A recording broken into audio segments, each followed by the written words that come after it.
Junior. Wait, I'm gonna fix your hair. The little baby. Look at her. Wisdom, you better not start crying. You feel like he about to start crying? Yeah, he's crying his face up. Because he don't know you yet. Oh, what's the matter? What's the matter? Push back. I did. Oh. So then he says, I don't see what I said wrong. Oh, wow. The Bible says an eye for an eye. Cool. And then he put the Bible into it. Yes. Then he said, Chris didn't do it, so don't bring his name up in my life and death situation because you playing with gossip. But LA ain't a game. I didn't threaten anyone. I told you how life would play out. I've saved him hella times. It's what people have tried.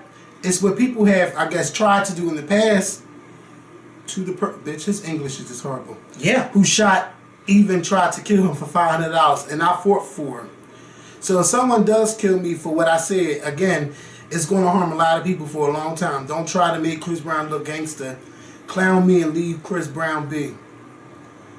If I get touched, people will die. Who wants to try? I'm done with this. I can't. And then I'm reading his other tweets, and he's really trying to... He is not there. And Iyanla, I don't know what happened. What went on when you tried to help him? Because clearly... He was on Iyanla's show? Yes. For something, some other stuff. Like, he is, like, really crazy. Is he retarded? I don't know. No, he did Mary J. Blige dirty. He stole some of her money, allegedly. He was fucking her artist, Starshell, allegedly. You know, and Ken do seem like a nice guy. He seemed like one of those people that turn Mary life around. Is she still her artist? Bitch, would you still be my artist? I was fucking you. That's some horrible thing to do. If you let me do it. No, bitch. And you still want to give me money. Yeah. I remember that group we used to work with. They had a YouTube show, and one of the hosts fucked the other host's boyfriend. Like, do you remember that? No, wait, is this a real question? Yes, this is real. Please whisper it in my ear because I don't know who you're talking about. Yes. No. No. You didn't know that? No, you never told me that. Yes. You're keeping secrets from me, and I don't like I know, you didn't do that. No, I did not know that. Yeah. I swear to God, I didn't know that. That's why they broke up.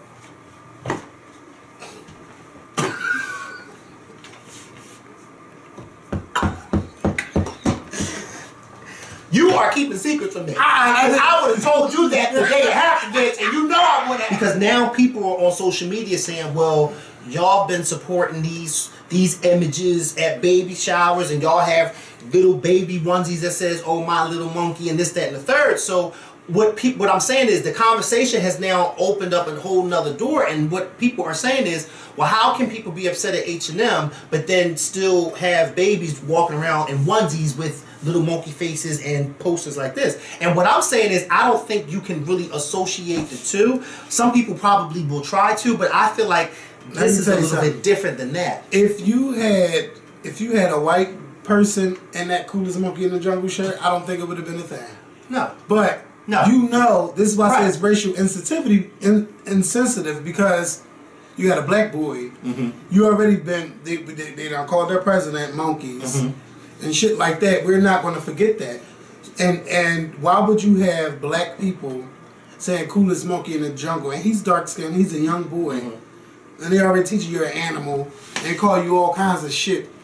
Why was it, like you said, the homosexual? But I think that he was kind of digging back at the media, like, stop trying to make us out to be these things, and that's not who we are as a whole. We are just strong black individual men. Because I'm gonna tell you, I thought the same thing you thought too, but then I said to myself, let me just kind of really dissect, because when I read the first one, it says no hyper violent, and then I read the last one, no abandoners, I said to myself, but that's the same way that the media portrays us to be.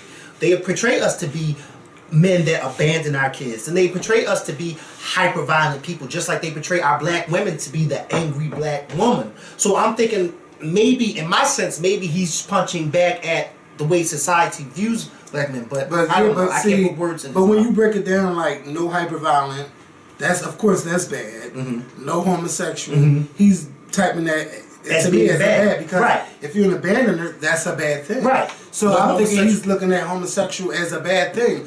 Now, he had a chance to clear it up, but he didn't. He said, I said what I said. And he went on to say whatever else he said.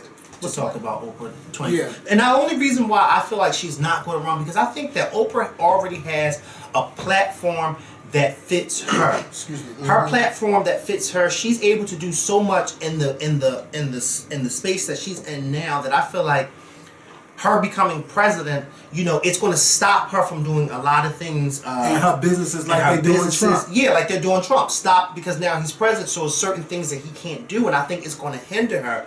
And I think a lot of people are not really thinking about that. And the type of person that Oprah is, I think if Oprah really had to really think, I think, me personally, I feel like now, she would probably say, I would rather stick to what I'm doing now, because this way I have more leeway and I have more leverage of donating my money to this charity and that charity, and then not having to worry about being told by the government, no, you can't, because then it's going to look this way, or it's going to, or you got to stop. You know what I mean? Like, I just feel like that's not something. I don't think Oprah wants to be in that small box of being the president, because I'm sure she's maintaining. When she comes back, she has to be very, very transparent. And if I were you, girl, I would apologize to Beyonce for the stuff that I said.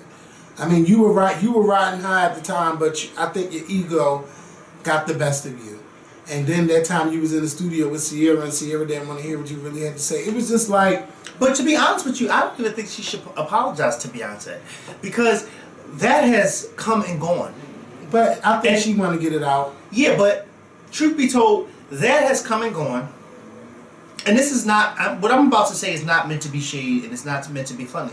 But in all honesty, I don't even think Beyonce even cares about her or what she said. Like, so it's like, it's almost like beating a dead horse. Like, Carrie Hilson at the time stated how she felt about Beyonce. That was her personal opinion. Those of us that love Beyonce did not agree with her opinion, but that was her opinion.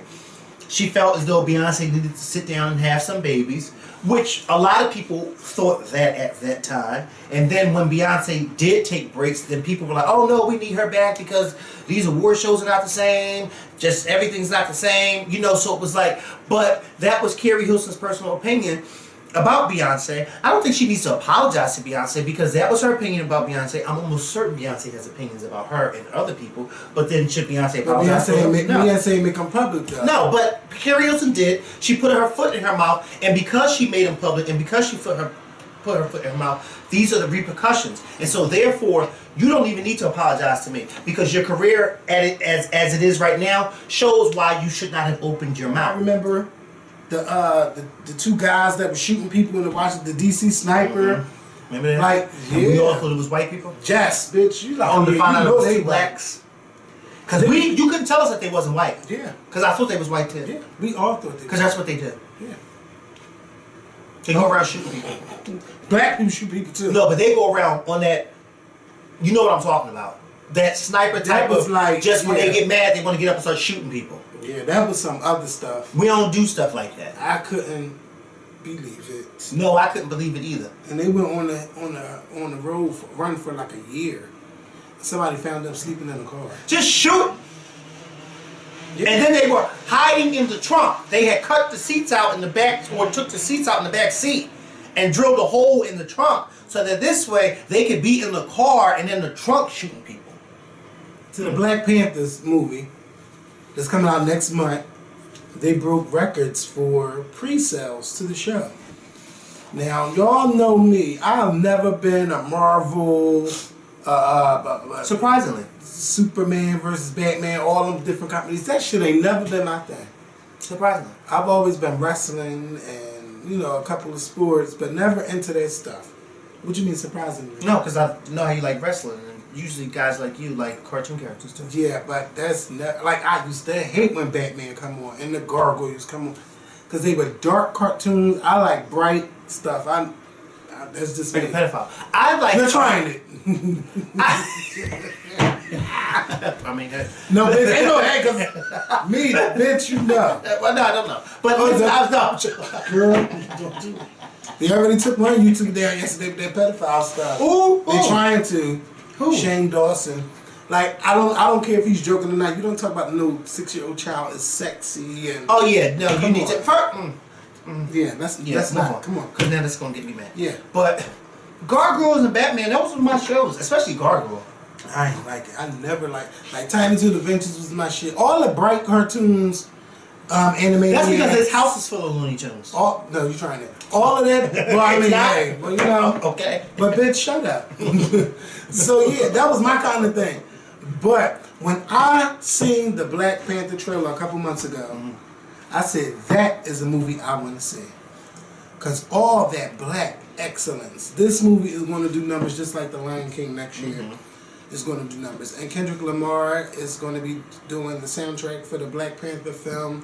And I believe the song has already come out. But to see that it's breaking records, this means that it's taking over all the Marvel fans and just black people that want to see the film, period.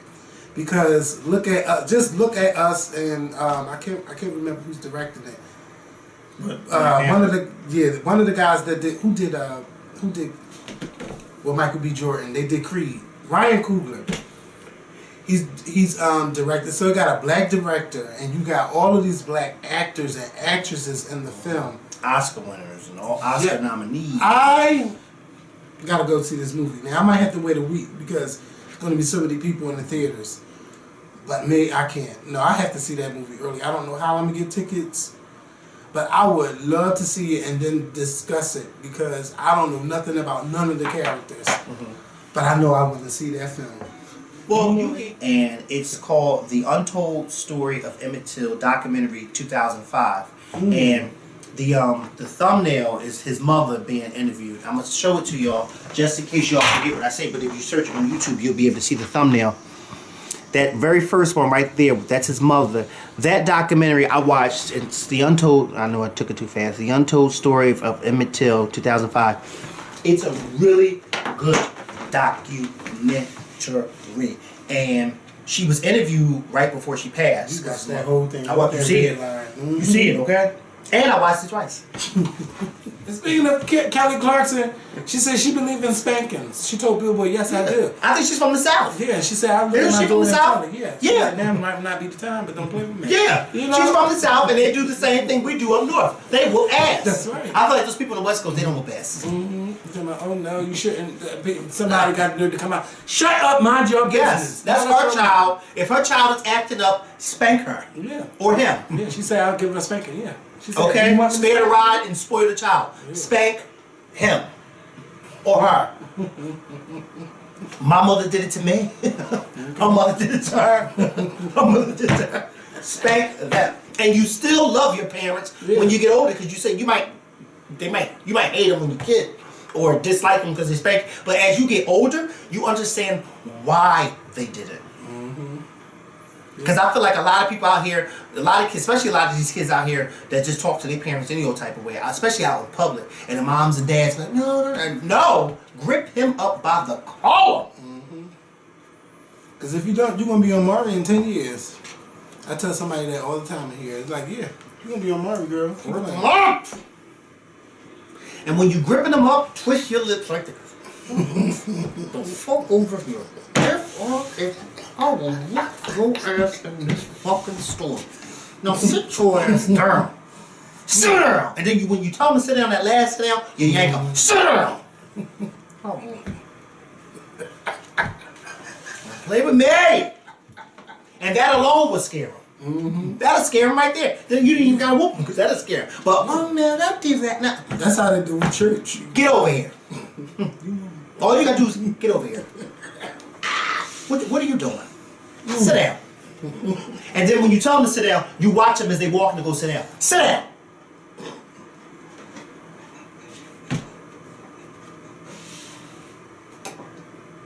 And don't get back up once they sit down. That's how my mother used to do me. Yeah. She had my mother would just have to look at you. You sit your ass down. I will knock you down. Now that's growing up laughing.